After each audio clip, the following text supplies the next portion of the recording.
Di channel Alpen, teman-teman. Kali ini saya akan bahas 11 cara menjadi YouTuber pemula pasti berhasil. Simak terus videonya, langsung saja.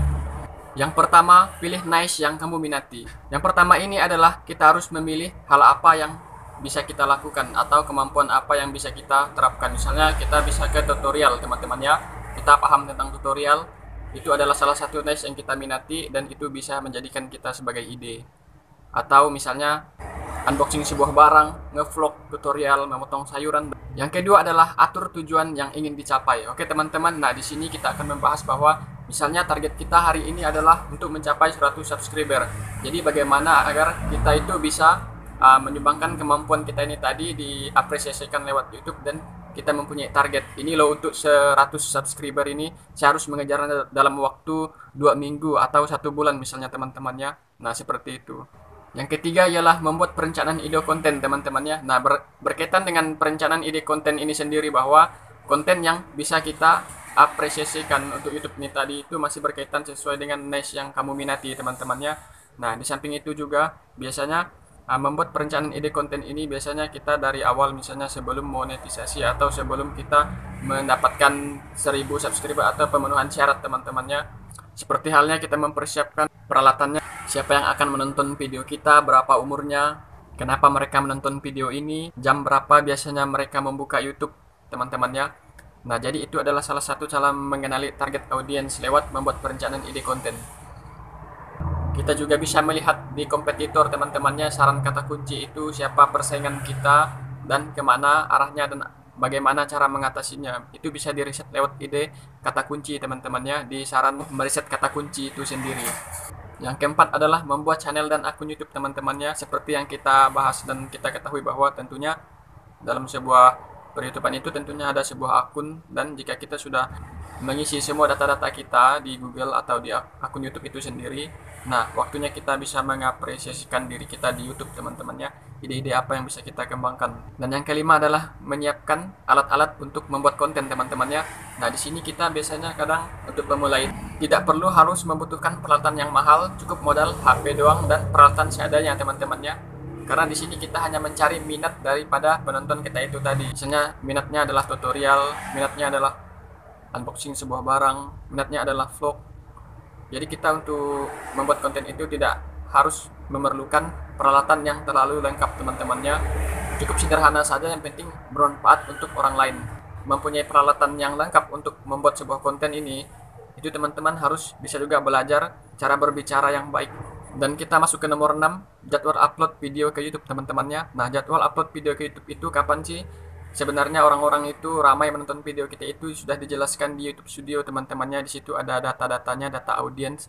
Yang paling bawah itu teman-temannya. Kalian scroll saja di bawah, bentuknya seperti ini.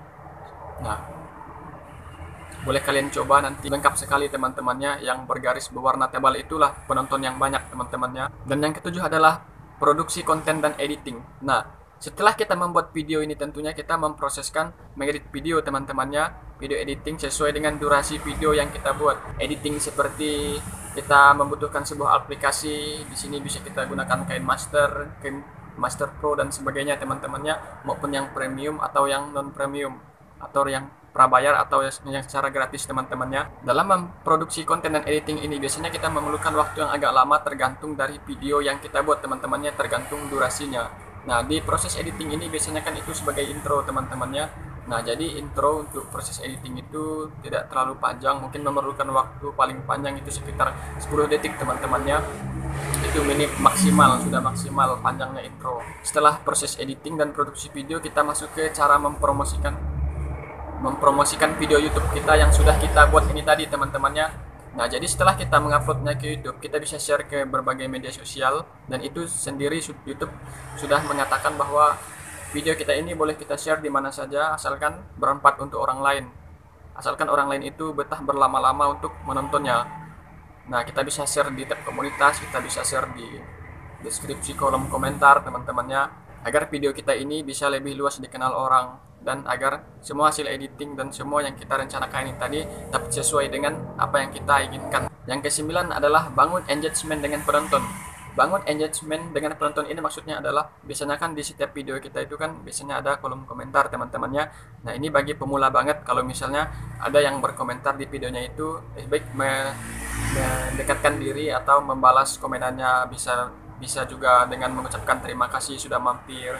Nah itu biasanya untuk pemula banget itu biasanya dikunjungi balik teman-temannya. Setelah itu juga kita bisa mempromosikan video-video kita di lewat tab komunitas agar lebih mendekatkan diri lagi dengan penonton, dan sehingga video kita ini tadi yang biasanya orang komentari atau biasa orang berikan kritikan atau saran kita, ya paling tidak mengucapkan terima kasih atau kita memberikan tanda-tanda khusus seperti stiker itu agar apa, agar orang-orang lain atau channel orang-orang yang baru mampir di channel kita ini bisa menonton lagi video kita yang lainnya teman-temannya. 10 adalah optimasi dengan SEO YouTube teman-temannya. Nah jadi berkaitan dengan optimasi SEO YouTube itu sendiri, bahwa untuk pemula banget itu biasanya kan kita harus mengupload video biasa dengan SEO atau dengan adanya kata kunci, riset kata kunci di penelusuran YouTube itu sendiri, ataupun menggunakan keyword.tool.io yang ada di aplikasi Google Chrome teman-temannya. Nah di sini gunanya untuk apa? Agar video kita itu mudah ditemukan dan mudah dipromosikan oleh YouTube secara luas teman-temannya. Jadi dalam jangka waktu yang cukup lama itu video kita masih bisa ditemukan. Untuk misalnya kita ini pemula kan, seperti yang dilakukan oleh DenGC di video pertamanya dulu, pertama dia mau YouTube, dan sehingga dia bisa sukses sampai sekarang. Dan jika kita mencari di riset penelusuran kata kunci itu, videonya bisa tampil meskipun 3 tahun yang lalu teman-temannya atau 5 tahun yang lalu masih bisa tampil. Karena apa? Karena menggunakan optimasi SEO YouTube itu sendiri. Yang ke-11 adalah analisis dan evaluasi. Nah berkaitan dengan analisis dan evaluasi ini sendiri teman-temannya, kita bisa masuk ke YouTube Studio, kita bisa melihat di data analitik itu sendiri atau di performa video kita itu, apa yang harus kita perbaiki dari video kita ini.